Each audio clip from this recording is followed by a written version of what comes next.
안녕하세요. 아이의 미래를 바꾸는 1년 초등입학 이렇게 준비해 저자 김성원입니다.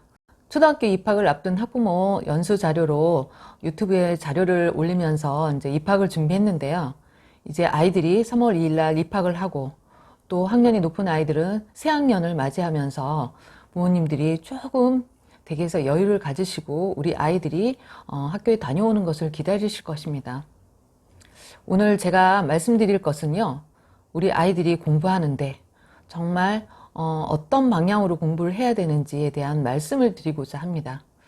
다 같이 공부를 열심히 해서 좋은 결과가 나오면 좋겠지만 어떤 식으로 접근을 하느냐에 따라서 우리 아이가 점점 공부를 잘할 수도 있고요.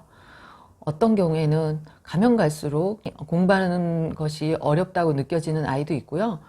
또 좌절을 해서 아예 공부를 손을 놓는 경우도 있습니다.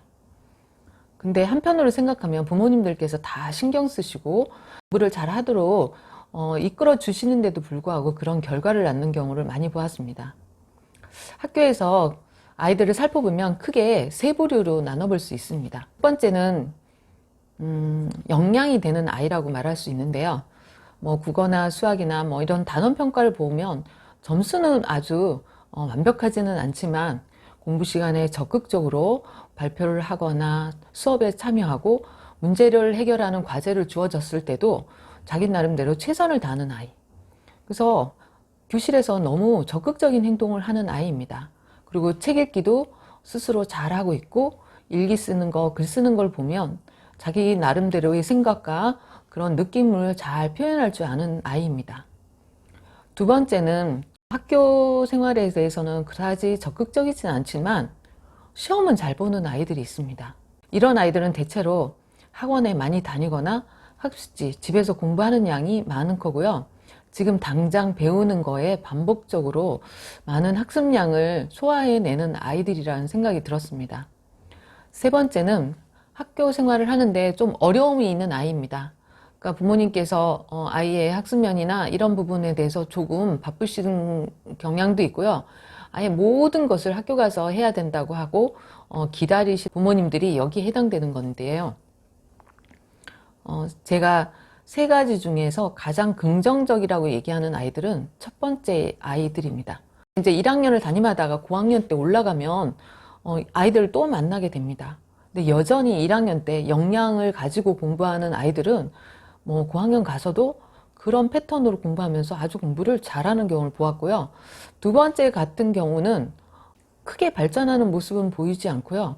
공부를 아주 좁게 지금 배우는 교과나 이런 공부에 대해서 막 테스트에 조금 많이 신경 쓰는 아이들이었습니다. 그래서 크게 달라지지 않는다는 거예요. 학년이 높았지만 아이들 모습이 그대로 남아있다는 거는요. 집에서 부모님들이 아이를 이끌어 주실 때 방법이 크게 달라지지 않았다는 것입니다. 제가 말씀드리고자 하는 가장 바람직한 경우는 첫 번째 경우인데요. 공부 스트레스가 없고 공부하는데 너무 재미있게 학교 생활을 하는 거예요. 수업 시간에 반짝반짝 빛나고요. 집중하는 것도 뛰어나요. 그리고 가장 제가 우려하는 부류는 두 번째입니다. 시험 성적, 점수에 연연해 하고요. 점수를 조금 잘 맞게 되면 막 기뻐하면서 집에 달려가는 모습도 볼 수 있는데요. 그렇지 않으면 많이 시무룩해 하고 긴장하는 모습도 봅니다. 이런 아이들이 공부 시간에 열심히 하거나 적극적으로 임하기보다는 그냥 뭐 이 정도 하면 되겠지 하는 모습을 보이고 있어요.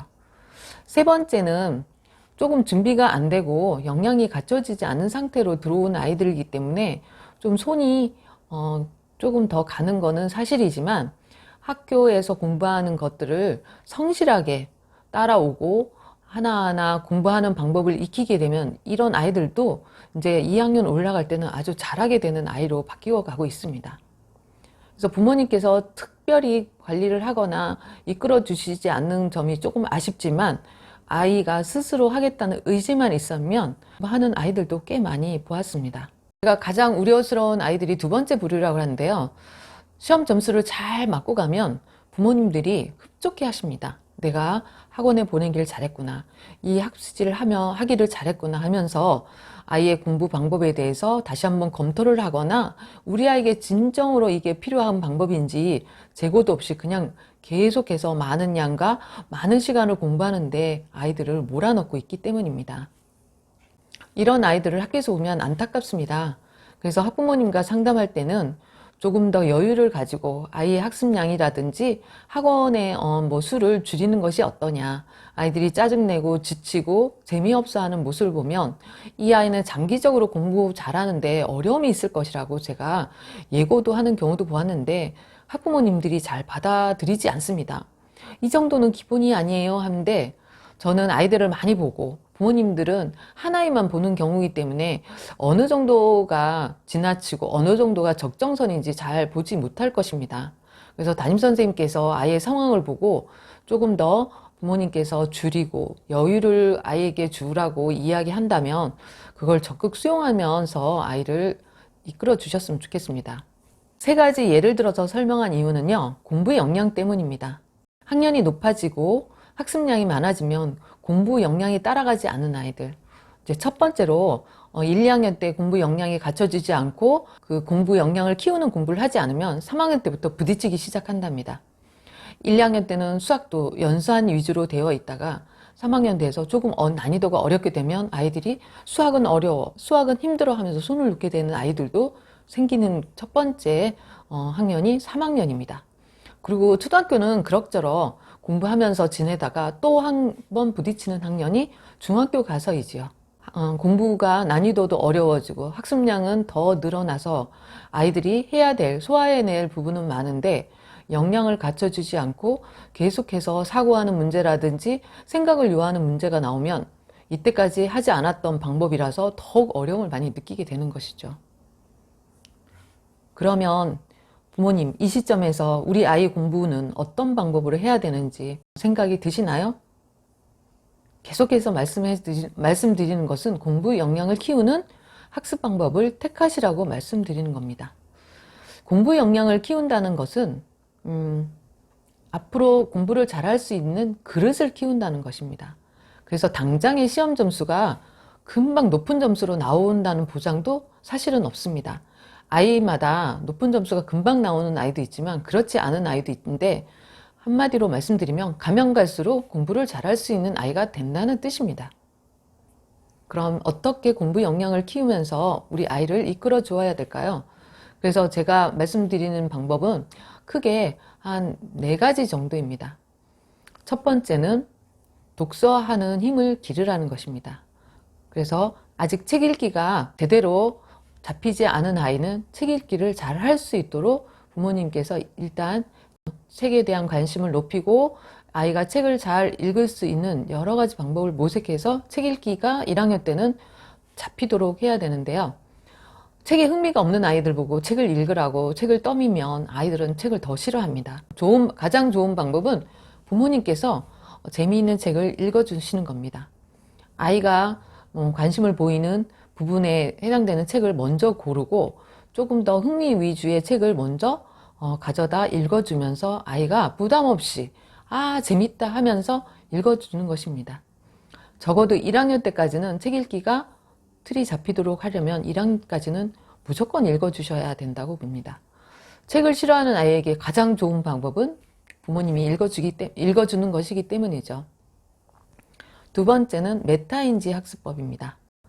자기가 무엇을 아는지 모르는지를 스스로 파악하고 그 상황에 맞게 자기가 모르는 부분을 어떻게 공부해 나갈 것인가에 대해서 자기가 힘들더라도 어렵더라도 해결해 나가는 학습법입니다. 뒤에 가서 메타인지 학습법에 대해서 자세히 다시 말씀드리겠고요. 세 번째는 책을 그냥 읽는 단계를 지나서 토론하거나 토의하거나 하브루타 방법대로 질문을 하면서 책에 대해서 조금 더 깊숙이 들어가는 방법으로 공부하라고 말씀드리고 싶습니다. 세 번째는 체험학습입니다. 수학 사고력도 기르어야 되고요. 이해를 잘해야지 수학도 잘할 수 있다고 그러는데요. 사고력을 기르고 이해력을 기르기 위해서 1, 2학년 때, 저학년 때 해야 될 것이 뭐냐면 다양한 체험학습입니다. 다양한 체험학습하면 거창하게 외부로 나가서 어디 놀러가 여행 가야 된다고 생각하는데요. 집에서 하는 것도 모두 다 체험학습입니다. 그러니까 자기가 해야 될 기본 생활이나 집안일 돕기, 집안에서 이루어지는 거에 대해서 하나하나 해보고 경험해보는 것이 체험학습입니다. 그리고 교과 과정에 맞게 통합교과죠. 교과 과정에 맞게 야외로 나가서 할 수 있는 거, 그 다음에 여행을 갈 수 있어서 하는 거, 뭐 답사를 가서 할 수 있는 것들을 정말 저학년 때는 시간이 많고 학습량이 많지 않을 때 열심히 하라는 겁니다. 그런 체험이 기본이 되어야지 교과서에서 말하는 것들을 아이들이 이해를 하기 때문이죠. 다음은 네 번째로 복습입니다. 아무리 많은 공부를 해도 내 지식으로 남지 않는다면 아무 의미 없는 공부가 되는 것이죠. 그래서 학원에 가서 조금 빨리 선행학습하는 거에 많이 치중을 하게 되는데요. 선행학습보다는 학년에서는 복습으로 다지면서 완벽하게 이해할 수 있는가를 점검하는 것입니다. 이렇게 또 얘기하면 학습지를 풀어야 되나 문제집을 풀어야 되나 하면서 또 학원에 가야 되나 고민하실 텐데요. 학교가 끝나고 그 단원에 맞는 그 공부를 집에 와서 다시 한번 점검하고 보충하는 문제 정도만 풀면 됩니다. 복습 방법으로는 여러 가지 방법이 있고요. 그날 배운 학습 일기를 쓰는 방법도 있고요. 1학년은 조금 어렵겠죠. 아직 일기를 쓰지 않았기 때문에 2학년 정도는 충분한 것 같아요. 그리고 학교에서 공부한 것들을 다시 한번 교과서를 펴놓고 엄마랑 이야기를 나누면서 엄마에게 설명해 보라고 하는 것입니다. 더 나아가서는 선생님 놀이를 하면서 선생님처럼 한번 엄마를 가르쳐봐 이렇게 하면서 복습하는 방법도 있어요. 그 다음에 뭐 수학 같은 경우는 꼭 복습을 하겠다 그러면 문제집 한 권 정도 사서 그날 공부한 부분에 해당되는 한두 장만 풀어서 완벽하게 이해했는지 점검하는 것입니다. 자, 그러면 우선 제일 중요한 책 읽기, 메타인지 학습법, 그 다음에 토론, 토의, 질문을 나누는 하브루타식 공부 방법, 그 다음에 다양한 체험학습, 그 다음 매일매일 꾸준히 하는 공부 시간에 하는 복습 활동을 아이들이 한다면 공부 역량은 그대로 키워지고 아이들이 공부한 것들은 정말 다 빠져나가지 않고 남아있는 지식으로 살아있을 것입니다. 그러면 당연히 공부 역량은 길러지지 않을까요? 역량을 키우는 간단한 4가지 방법을 얘기했습니다. 그래서 오늘은 하나하나 좀 설명을 좀 하려고 하는데요. 첫 번째 이제 날이어서 메타인지 학습법에 대해서 이야기하려고 합니다. 리사손이라는 교수님이 미국 대학의 교수님이 쓴 책인데요. 생각하는 부모가 생각하는 아이를 만든다. 자, 그러면 공부 방법은 뭘까요? 결국 생각하는 공부라는 거예요. 생각하는 공부로 아이가 공부하는 방법을 배운다면 뭔가를 어려운 문제를 해결할 때도 생각하게 되고 생각하면서 문제를 해결했기 때문에 다음에도 생각하는 기술은 더 발달되고 아이가 문제 해결을 하는데 어려움이 없어진다는 것입니다. 그럼 메타인지에 대해서 조금 더 자세히 살펴볼까요? 메타인지는 말 그대로 내가 무엇을 알고 무엇을 모르고 있는지 모른다면 모르는 문제를 어떻게 해결해야 될 건지 아이 스스로가 알아내고 문제 해결을 하도록 하는 것입니다. 최근 들어서 메타인지에 대한 관심도가 높아졌는데요.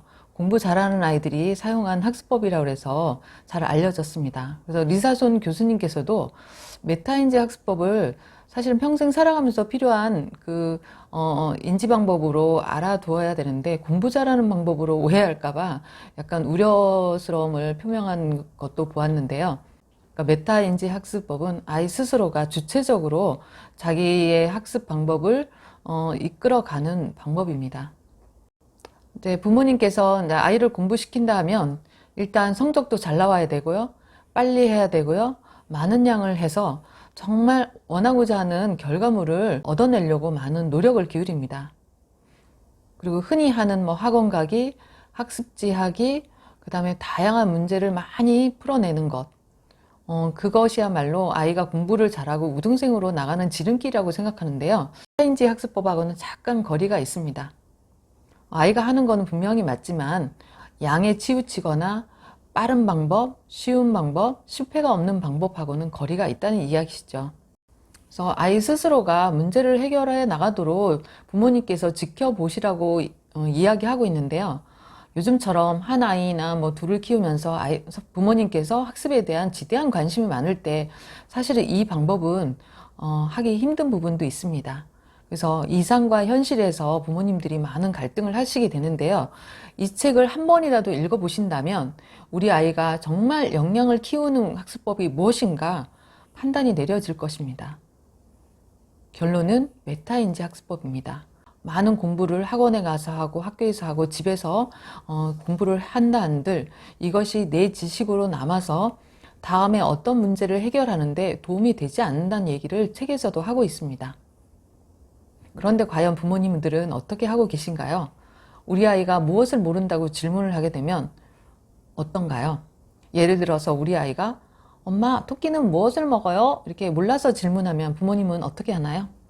부모님이 이제까지 살아온 경험과 지식으로 아마도 바로 답을 아이에게 넘길 것입니다. 너 그것도 모르니? 당근이지. 이렇게 하면서 아이의 메타인지 기르는 과정은 다 무시되고 만다는 이야기입니다. 그러면 메타인지를 기르려면 어떻게 하는지 한번 예를 들어 볼까요? 아이가 토끼가 무엇을 먹는지 궁금해해서 질문을 했다면 너는 무엇이라고 생각하는데? 잘 모르겠어요. 이렇게 아이가 대답하죠.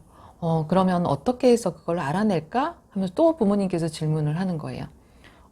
스마트폰으로 검색할까요? 좋지. 그럼 또 다른 방법 없을까? 책을 읽어보면 돼요. 그래. 그 방법도 좋다.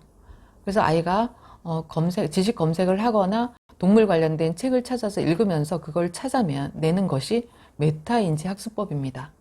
시간 많이 걸리죠. 해야 될 공부도 많고요. 그죠? 학원 숙제도 해야 되고. 이렇게 생각할 때 이렇게 하나를 해결하는데 시간이 걸린다면 부모님은 아우, 이렇게 공부를 어떻게 할 일도 많은데 하면서 무시하거나 기존의 방법대로 아마도 아이에게 공부를 시킬 것입니다. 네, 한 가지 예이지만 아이가 이렇게 문제를 해결해 나간다면 다음에 어려운 문제를 부딪혔을 때 바로 부모에게 와서 정답을 물어보지 않을 것입니다.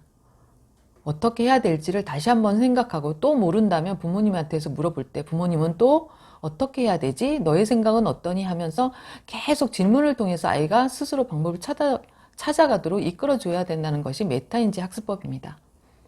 그런데 부모님께서 가장 많은 오류로 범하고 있는 것이 뭐냐면 가장 빠른 길, 가장 쉬운 길, 시행착오, 실패를 하지 않는 것을 내 아이에게 주고 싶은 것이 부모의 마음입니다. 그래서 아이들의 메타인지를 기르는 것이 정말 쉽지는 않는 것 같습니다. 그렇지만 길러야 됩니다. 그래야지 우리 아이가 가면 갈수록 공부를 잘하는 아이로 된다고 말씀드리고 싶습니다. 메타학습법에서 아이의 공부 수준은 또 어떻게 해야 되나 이야기를 하고 있어요. 자, 아이의 수준에 맞는 공부를 해야 되는 건 맞는 거고요. 아이 수준보다 약간 어렵게 해서 아이들이 조금만 노력해도 성취감을 느낄 수 있는 수준이면 좋다고 이야기하고 있습니다. 가장 높은 레벨반에 입학해서 공부하는 것을 학부모의 꿈이라고 생각하는 부분도 있을 텐데요. 그것이 내 아이에게 맞지 않은 옷이라면 아이가 공부하는데 전혀 도움이 되지 않고 좌절만 하게 되는 사례도 많이 보았습니다.